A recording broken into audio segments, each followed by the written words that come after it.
আজকের এই ভিডিওতে আমরা জানব ফ্র্যাকচারের ট্রিটমেন্ট কিভাবে করা যায়। ফ্র্যাকচারের ট্রিটমেন্টকে সাধারণত তিনটে ফেজে ভাগ করা যায়। First phase emergency care, second phase definitive care যেটা হসপিটালে দেওয়া হয়, থার্ড ফেজ রিহ্যাবিলিটেশন যেটা কিছুটা পার্ট হসপিটাল থেকে শুরু হয় এবং বাকি কমিউনিটিতে বা বাড়িতে কন্টিনিউ হয়। ইমার্জেন্সি কেয়ারের শুরু হয় অ্যাক্সিডেন্টের সাইট থেকে এবং এর কেয়ারটাকে রাইস বলে।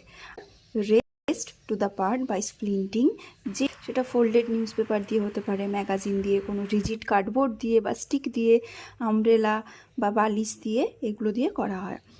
তারপর আইস থেরাপি, এটা সোয়েলিংটা যাতে শুরু না হয় তার জন্য আইস থেরাপি দেওয়া হয়। এই আইস থেরাপি দেওয়ার সময় আমরা কখনোই ডাইরেক্ট আইস অ্যাপ্লাই করব না। আইসটাকে ছোট ছোট করে ভেঙে একটা প্লাস্টিকের মধ্যে নিয়ে সেই প্লাস্টিকটাকে একটা সুতির কাপড়ে জড়িয়ে তারপর আইস থেরাপি দিতে হয়।